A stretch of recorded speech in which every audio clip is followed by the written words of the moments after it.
হামলার ঘটনা কিংবা ভয় ভীতি যেটা তারা আগের রাত থেকে দেখানোর চেষ্টা করছে, বাংলাদেশের জনগণ ভোট না দেন আপনারা, তাহলে আবারও আপনাদের সন্তানকে জীবন দিতে হতে পারে। বিএনপির নেতাকর্মীরা তাকে মারধর করে হেনস্থা করে তার থেকে 20,000 টাকা চাঁদাবাজি করেছে একটু আগে। এর মধ্যে অনেক কিছু ঘটে গেছে এবং সারা রাত অনেক কিছু ঘটবে বলে মনে হচ্ছে। আমরা দেখতে পাচ্ছি যে স্পেসিফিক আসন কেন্দ্রিক যে ঘটনাগুলো সেগুলো আমাদের পরিস্থিতি এমন যে আপনাদের সামনে কথা বলছে, এটা আপনাদের হাউস থেকে আপলোড হবে কিনা সেটা নিয়ে এক ধরনের অনিশ্চয়তা তৈরি হয়েছে, কিংবা আপলোড হলে আবার ডিলিট হয়ে যাবে কিনা সেটা নিয়ে এক ধরনের অনিশ্চয়তা তৈরি হয়েছে। আমরা দেখলাম যে বিএনপির একজন নেতার গাড়ি থেকে অর্থ জব্দ হলো, সেই নিউজটা আবার সরিয়ে নেওয়া হলো। পরবর্তীতে আবার তার এক্সপ্লেনেশন নিয়ে 30 মিনিটের মধ্যে আবার নিউজ করা হলো। তো কিন্তু আমরা একই ধরনের ঘটনায় আজকে সকালে জামাত ইসলামের একজন তিনি প্রার্থীও নন, এটা তো প্রার্থীর ইয়াতে ছিল, জেলা আমিরের বিষয়ে সারাদিন আজকে মিডিয়ার চলেছে। আমরা স্পেসিফিকলি এখানে হাতিয়া মানে নোয়াখালী 6, কুড়িগ্রাম 2, দেবিদ্বার মানে কুমিল্লা 4, ঢাকা 11 এই আসনগুলোতে কি কি সমস্যা হচ্ছে এবং এর বাইরে আমি কয়েকটি আসনের বিষয়ে বললাম। পঞ্চগড় 1 আসনে আপনারা জানেন যে আমাদের পার্টির উত্তরাঞ্চলের মুখ্য সংগঠক যেমন সার্জিস আলম সেখানে প্রতিদ্বন্দ্বিতা করছেন। সেখানে আমাদের একজন জাতীয় নাগরিক পার্টির পৌর আহ্বায়কের থেকে বিএনপির নেতাকর্মীরা তাকে মারধর করে হেনস্থা করে তার থেকে 20,000 টাকা চাঁদাবাজি করেছে একটু আগে। বিভিন্ন স্থানে কেন্দ্র দখল করা নিয়ে এক ধরনের প্রচেষ্টা চলছে। অনেকগুলো জায়গা থেকে আমাদের নিউজ আসছে, কতটুকু সবগুলো হয়তো আসতে পারছে না, কারণ আমরা দেখছি যে অনেক জায়গায় নিউজ ব্লক করা হচ্ছে। অনেকেই লাইভ করে ফেসবুকের মাধ্যমে, সোশ্যাল মিডিয়ার মাধ্যমে আমাদেরকে রিচ আউট করার চেষ্টা করছেন। ফলে আমাদের আহ্বান থাকবে সকল আইন শৃঙ্খলা রক্ষাকারী বাহিনী যারা এই নির্বাচনের দায়িত্বে আছেন, প্রায় 9 লাখেরও বেশি সদস্য বিভিন্ন আইন শৃঙ্খলা রক্ষাকারী বাহিনীর পক্ষ থেকে দায়িত্বে আছেন। আপনারা এখন থেকেই খুবই সক্রিয়তার সাথে অ্যাক্টিভলি মাঠে প্রত্যেকটি কেন্দ্র পাহারা দেওয়ার জন্য আপনাদের যে দায়িত্ব আছে সেই দায়িত্ব পালন করবেন।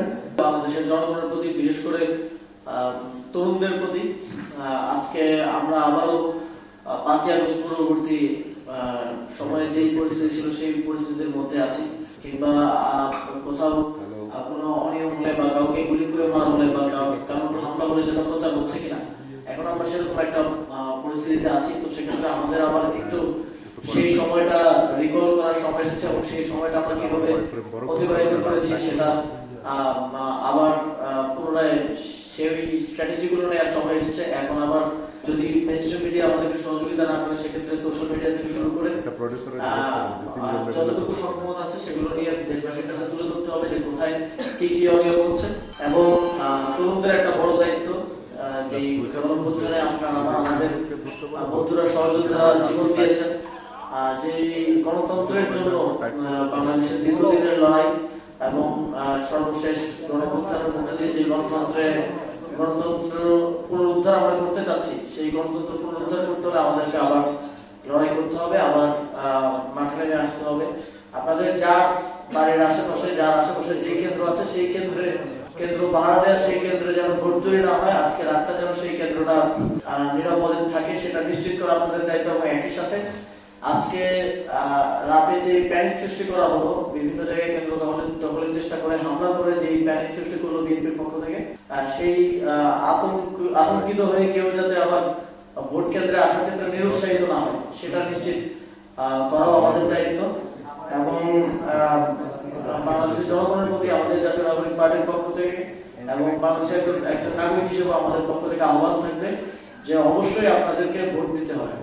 যে কোনো পরিস্থিতিতে আপনাদেরকে ভোট দিতে হবে। কেন্দ্রে কোনো ঝামেলা চলছে বা রাগে ঝামেলা চলছে, এই কথা মাথায় রেখে যদি কেউ ভোট না দিতে যান তাহলে পরিবর্তন আসবে না। তাহলে যা কিছু আগের মতো ছিল আবার আমরা আগের পরিস্থিতির দিকে, আবার 5ই আগস্টের পূর্বের বাংলাদেশের দিকে ফিরে যেতে যাচ্ছি এবং এর ভয়ানক রূপ সম্পর্কে আমরা সবাই অবগত।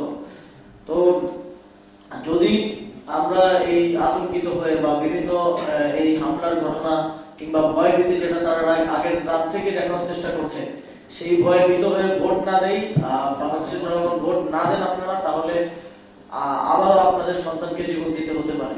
বিগত 17 বছর জুলাই গণঅভ্যুত্থানে যেভাবে হঠাৎ করে কারো বাড়ির সন্তানকে তুলে নিয়ে যাওয়া হয়, গুম করে নিয়ে যাওয়া হয়, জেলে রাখা হয় কিংবা হত্যা করা হয়েছে, সেই দিনগুলো আবার ফিরে আসবে। আবারও আমাদেরকে নিপীড়নের শিকার হতে হবে। আবারও শেখ হাসিনার সময়ে যেই বিভীষিকাময় 17টি বছরের মধ্য দিয়ে বাংলাদেশকে যেতে হয়েছে, আবারও সেই বিভীষিকাময় সময়গুলো ফিরে আসবে। সুতরাং অবশ্যই বাংলাদেশের স্বার্থে, আপনার স্বার্থে, আপনার পরিবারের স্বার্থে, আপনার এলাকার স্বার্থে অবশ্যই ভোট কেন্দ্রে যাবেন সবাই।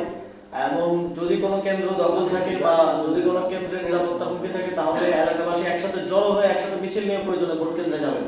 কিন্তু অবশ্যই ভোটাধিকার প্রয়োগ করতে হবে। এই আহ্বান আমাদের সবার প্রতি থাকবে, এই দাবি আমাদের সবার প্রতি থাকবে। যে কোনো পরিস্থিতিতে নিজের ভোটাধিকার প্রয়োগটাকে সর্বোচ্চ গুরুত্ব দিবেন, এই প্রত্যাশা ব্যক্ত করছি। এবং আমরা আমাদের যে আপডেটগুলো আসতে থাকবে সেগুলো নিয়মিত আপনাদের সাথে শেয়ার করতে থাকবো। কোনো প্রশ্ন থাকলে করতে